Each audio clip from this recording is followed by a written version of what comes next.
ایک تو یہ کہ جب سے یہ ٹرولنگ ہو رہی ہے پی ٹی آئی کی طرف سے آپ کے اوپر، تو ہم دیکھ رہے ہیں کہ ہر انٹرویو میں بھی اور آپ کی ہر پوسٹ میں آپ قسمیں کھا رہے ہیں، آپ حلف اٹھا رہے ہیں. تو میرے خیال میں ایسا شخص جو کہ ایک تحریک کو تو لے کے چلا، چاہے آپ بینیفیشری نہیں ہوں گے، چیئرمین نہیں پارٹی کے ہوں گے، وزیر اعظم نہیں بنیں گے، لیکن اتنا ٹرسٹ آپ کو گین خود کرنا چاہیے، بجائے کہ آپ جو حلف اٹھا رہے ہیں، قسمیں اٹھا کے آپ لوگوں کی اس پہ قائل کر رہے ہیں کہ میں اس طرح کا عہدہ نہیں لوں گا یا میری اس طرح کی نیت نہیں. تو اور آپ کی ایک ظاہری بات ہے، آپ ایسے بھی نہیں کوئی ان نون آدمی ہیں، آپ کو پچھلے 10-15 سال سے لوگ جانتے ہیں. تو میرے خیال میں اس چیز کو آپ کس نظر سے دیکھتے ہیں کہ آپ کو یہ قسمیں کھانے کی کیوں ضرورت کی پیش آ رہی ہے؟ بالکل آپ کی اتنی کیوں ٹھیک ہے. دوسرے نمبر پہ میں یہ چاہتا ہوں کہ مجھے یہ لگتا ہے کہ آپ کا جو مینیفیسٹو ہے، آپ کا جو نظریہ ہے، جماعت اسلامی کا جو ایک پروسیس ہے وہ تقریباً اس سے ملتا جلتا ہے. وہاں پر آپ دیکھتے ہیں کوئی شخصیت پرستی نہیں ہے، وہاں پر جو ہے وہ امیر چینج ہوتا رہتا ہے، ان کا پورا ڈیموکریٹک سسٹم ہے. تو اس کے بارے میں آپ کیا سوچتے ہیں، یا آپ اسی میتھڈ کو کاپی کیوں نہیں کر لیتے، ان کے ساتھ مل کے کیوں نہیں کام کرتے، کیونکہ آپ کا تو نظریہ یہی ہے نا. تو لیکن وہاں پر ایک مسئلہ وہاں پر یہ ہے کہ وہ جماعت اسلامی ایک نظریاتی جماعت تو ہے، مولانا مودودی صاحب کی ایک بیک ہے، ایک بانی ہے وہ. تو اس جماعت میں جب بانی بھی نہیں ہوگا، اس جماعت کا کوئی نظریہ بھی نہیں ہوگا، صرف نوجوانوں نے آپس میں طے کر کے پارٹی بنانی ہے، تو وہ پولیٹیکل پارٹی کیسے چلے گی؟ جزاک اللہ، thank you sir. Jamaat Islami سے ہی آغاز کر لیتے ہیں، پھر میں قسم والی بات پہ آتا ہوں. جماعت اسلامی پرفیکٹ ایگزامپل ہے ایک ڈیموکریٹک پارٹی کی، اس میں کوئی دوسری رائے نہیں. یعنی اس میں سراج الحق صاحب جیسا ایک بالکل غریب آدمی اٹھ کے پارٹی کا امیر بن سکتا ہے. حافظ نعیم بھی بالکل ایک مڈل کلاس کے آدمی، اور وہ بھی پارٹی کے سربراہ یا امیر منتخب ہو سکتے ہیں.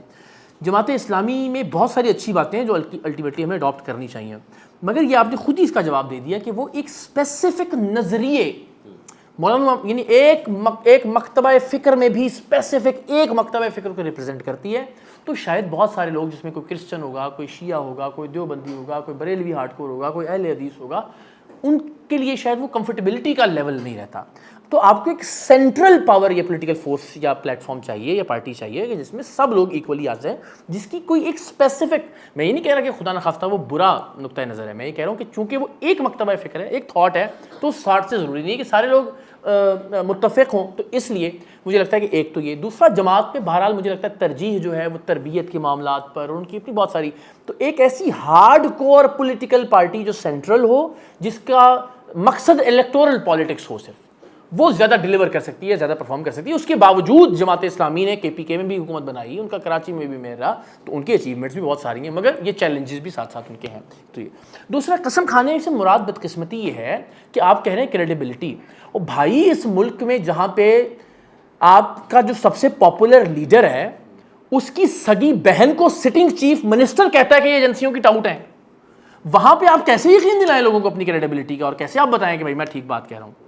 اور اگر آپ نا یقین دلا پائیں تو ایک پورا نظریہ جو ہے وہ ڈیمیج ہوتا ہے اس کے ذریعے. تو مجھے لگتا ہے اس میں کوئی حرج نہیں ہے، کہیں کوئی ایسی قباحت نہیں ہے قانونی طور پر یا شرعی طور پر، کہ اگر آپ واقعی بات سچی کہہ رہے ہیں اور کسی دوسرے کو یقین دلانا، یا اس فضا میں کسی کو یقین دلانا ہے کہ جہاں پوری پارٹی، جس کو پارٹی کہہ بھی نہیں سکتے، اس میں سے کوئی ایک، میں آپ سے کہتا ہوں پی ٹی آئی پاپولر ترین عمران خان صاحب کی وجہ سے جماعت ہے، اس میں کوئی ایک آدمی جس کو ٹاؤٹ نہیں کہا جا رہا.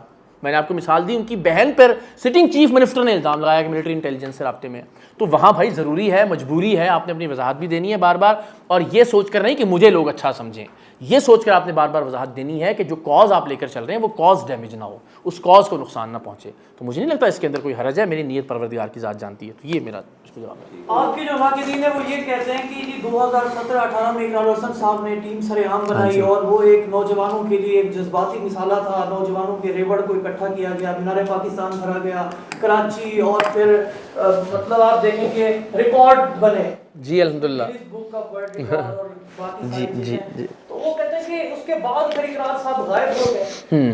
دس is just for rating purpose یا ریلیونٹ رہنے کے لیے کہ آپ کا اب شو نہیں چل رہا، تو چلو بھائی کوئی نئی طرف نہیں چھوڑ دیتے ہیں. اچھی بات ہے. تو یہ تو لوگ اس کو نا اس کے ساتھ جوڑتے ہیں، ٹھیک ہے آپ کے خاص طور پر ناقدین ہیں. پھر اوپر سے آپ یہ کہتے ہیں جی ملک کے وسیع تر مفادات کے لیے میں خود بھی سیاست میں نہیں آؤں گا. جی. تو کیا اسی لیے کہ آپ عمران خان یا شریف یا پھر زرداری نہیں ہے کہ آپ کو اس طرح ووٹ نہیں پڑیں گے، اس طرح اکنالجمنٹ نہیں ہوگی؟ آپ نے خود ہی مثال دی کہ ہم نے لوگ اکٹھے کر لیے, یہ آرٹ آ گیا مجھے, اس کا مطلب ہے کہ میں نوجوانوں کو کسی بھی ایک نعرے پر, کسی بھی ایک بات پر اکٹھا کر سکتا ہوں. 2 مرتبہ ہم نے مینار پاکستان بھرا. ہمیں پی ٹی آئی کے دوست لنڈن میں ایونٹس میں کہتے تھے کہ آپ پی ٹی آئی جیسے بڑے جلسے کرنا شروع ہو گئے ہیں. ہم نے جہاں بڑی پارٹیاں جلسہ کرتے ہوئے گھبراتی ہیں مزار قائد کے سامنے, ہم نے وہاں کنونشن کیا ٹیم سریام کا. اب بھی الحمدللہ بھی ذرا دیکھتے جائیے, نہیں آگے بھی اگلے چند ہفتے مہینے ذرا دیکھتے جائیے, اللہ کی بڑی مہربانی ہوگی. تو یہ محنت کرتے ہیں, جب آپ جاتے ہیں نوجوانوں سے ملتے ہیں. میں اب 150 واٹس ایپ گروپس میں ہر نوجوان کے ساتھ خود رابطے میں ہوں, 24 گھنٹے ہر وقت بات کر رہا ہوتا ہوں. تو یہ نہیں ہوتا کہ نوجوان آپ کے ساتھ نہ جڑیں یا ملیں, اور نظریہ بھی اگر آپ کا درست ہو. اس وقت بھی یہ تھا کہ ہم کوئی این جی او نہیں بنائیں گے, کوئی ڈونیشن نہیں لیں گے, کوئی عہدہ نہیں تھا میرے پاس, کوئی آفیشیل رجسٹریشن نہیں تھی, کچھ بھی نہیں تھا. تو اس وقت بھی نوجوان آج بھی مطلب جو ٹیم سریام تھی وہ ایک دم سے آ گئی. میں اسی طرف آ رہا ہوں. تو کیا اب بھی یہی ہوگا؟ نہیں, چلیں آپ اس کے وٹنس ہیں, آپ مجھے بتائیے کہ اس ٹیم سریام کو بنا کے میں نے کیا مقصد حاصل کیا؟ نہیں کیا. اس لیے کہ ہم بچے سے کہا کہ یار پیسوں کے بغیر جو کر سکتے ہو نا, خون دے سکتے ہو, پودا لگا سکتے ہو, 10 روپے کا چونا لے کے اپنی دیوار صاف کر سکتے ہو, یہ کرو.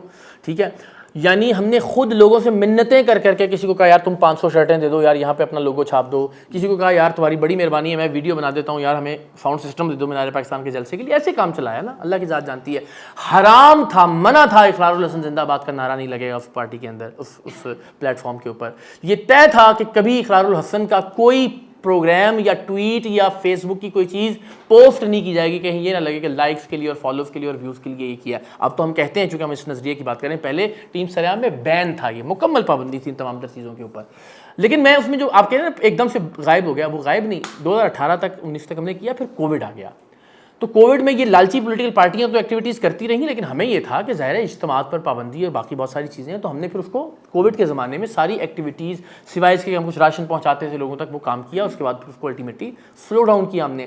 پھر اس کے بعد ہم نے دیکھا 2021-22 میں ایک پولیٹیکل ایسی ماحول بنا ہوا تھا کہ جس میں کسی بھی اور بات یا کسی بھی اور نظریے کے پنپنے کی گنجائش نہیں تھی. آج زمان پارک ہو رہا ہے, آج خان صاحب آ جائیں گے, خان صاحب نکل رہے ہیں, خان صاحب گرفتار ہو گئے, خان صاحب پکڑے گئے, پھر رہا ہو گئے, وغیرہ وغیرہ. وہ ایسا مومنٹم تھا کہ جس میں کسی بھی نئی بات کے کہے جانے کا یا ایکسیپٹ ہونے کا یا سنے جانے کا یا اس طرح سے ڈسکس ہونے کا کوئی چانس نہیں تھا.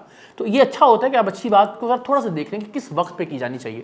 تو میں نے ایک دیانتداری سے یہ کیا. نہ ٹیم سریام سے میں حلفاً کہہ سکتا ہوں, اور سارے لاکھوں کی تعداد میں ہمارے نوجوان وہ کہہ سکتے ہیں کہ کبھی کوئی ایک ٹکے کا فائدہ, ایک ویو کا, ایک لائک کا فائدہ لیا ہو تو میں گناہ گار ہوں. ہمارے ملک میں جو ووٹ ہوتا ہے وہ ان 3 چیزوں پہ پڑتا ہے, یا تو خوف کو ووٹ پڑتا ہے, یا ہمارے ملک میں احسان کا ووٹ ہوتا ہے, یا تعلق ریفرنس کا ووٹ ہوتا ہے. وہ برادری کہہ لیں. آپ جس جوان کی بات کر رہے ہیں, پھر ان کا جو مقابلہ ہے وہ ان بڑے مگر مچھوں کے ساتھ, بڑے سرمایہ داروں کے ساتھ, وڈیروں کے ساتھ ہے.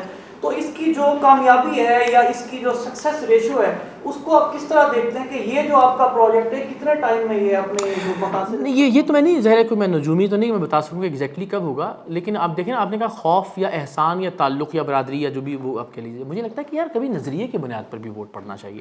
اور میں اس بات کو تسلیم کرنے میں کوئی آر محسوس نہیں کرتا کہ 2024 میں بھی بہرحال آپ اس کی بنیاد کے حوالے سے اختلاف کر لیں, ایک نظریے پر, ایک شخص کی بات پر, اسٹیبلشمنٹ کے اگینسٹ ایک نظریے پر ووٹ پڑا, اور وہ دیکھ اب ہم نے وہاں سے آگے سفر کو لے کر چلنا ہے.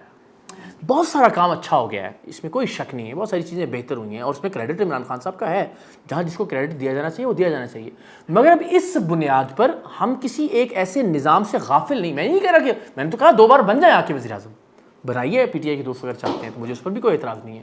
مگر میں کہہ رہا ہوں کہ اب کہ وہ جب ریٹائر ہو جائیں گے یا وہ موجود نہیں ہوں گے تو کیا کرنا ہے, ہم اس کی تیاری کریں. آخری سوال سر, عمران خان کا بھی یہی نعرہ تھا کہ نوجوانوں کے لیے, آپ کا بھی یہی نعرہ ہے کہ نوجوانوں کے لیے, اور پارٹی بن جاتی ہے, ساری چیزیں ہو جاتی ہیں. جیل جانے کے لیے آپ تیار ہیں؟